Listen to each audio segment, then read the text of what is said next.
Fala pessoal, beleza? Como é que você tá? Tudo bem? Tô passando aqui só para falar com você sobre fé. Quem nunca passou por crise na fé? Quem nunca teve pensamentos, né, de incredulidade, não crer em algumas coisas, até de confrontar a fé que tinha, se realmente acreditava em Deus, se tudo era real ou não? Quem nunca passou por isso? E é sobre isso que eu quero falar hoje. Recentemente saiu uma pesquisa sobre os desigrejados na igreja, né? Os desigrejados no meio evangélico.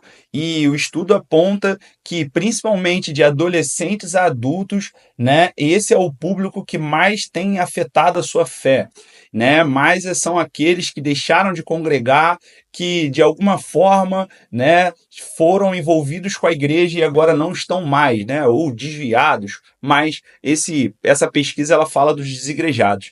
E essa pesquisa ela fala muita coisa para a gente, né? E ela mostra muitos detalhes que a gente precisa observar. E dentro desse ponto, a gente precisa pensar a maneira como nós estamos correspondendo, obedecendo ao Senhor, a maneira como nós estamos lidando com esses desafios. Porque se o próprio Cristo falou sobre esses desafios, então como nós vamos lidar com eles, né? E essa é uma pergunta que a gente precisa se fazer. Como nós vamos superar todos esses desafios? Jesus, né, nas parábolas e nos sermões proféticos, ele já orientava sobre isso. E quando nós olhamos as escrituras, né, principalmente sobre incredulidade, sobre apostasia e tudo mais, a Bíblia mostra que isso vai aumentar cada vez mais. E não só isso, mas como o esfriamento, como também o aumento da imoralidade, a perseguição, o engano, falsos cristos, falsos mestres, falsos profetas e tantas outras coisas mais. Jesus, os apóstolos, deixaram bem claros as orientações às igrejas, aos irmãos com relação a isso. Então a gente precisa entender que isso, né, a falta de fé e todas essas coisas que eu disse, são chamados de desafio dos últimos dias ou desafios do fim, que vão aumentar cada vez mais. Então, você passar por isso, nós passarmos por isso, isso é uma coisa absolutamente normal. E o importante a gente entender nisso é como nós vamos combater essas coisas, né? Como nós vamos superar ou lidar com esses desafios que teremos até a volta de Jesus.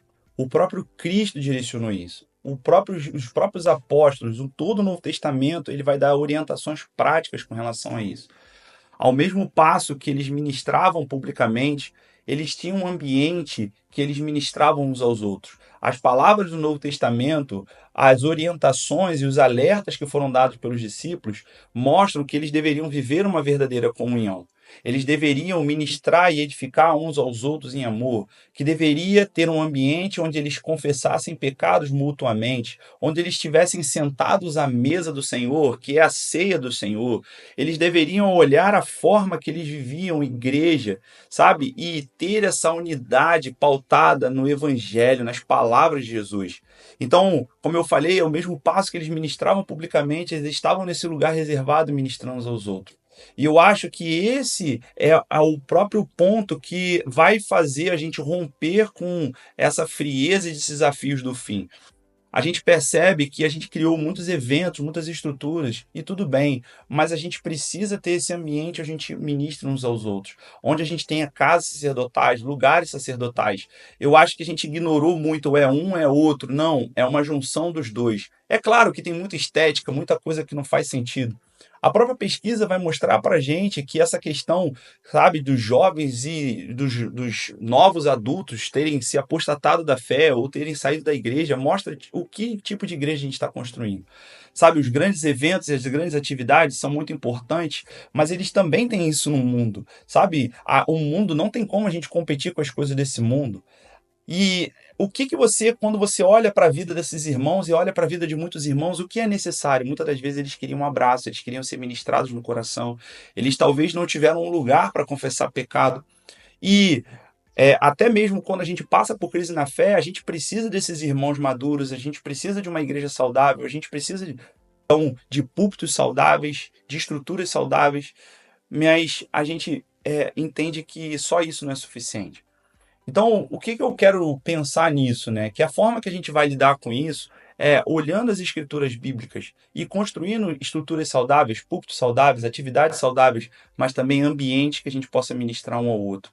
Ambientes onde a gente pode ser verdadeiro, ambientes onde a gente pode ceiar, estar com o Senhor, ambientes onde a gente pode simplesmente tocar na vida do outro, sabe? Edificar um ao outro, assim como o próprio Jesus falou.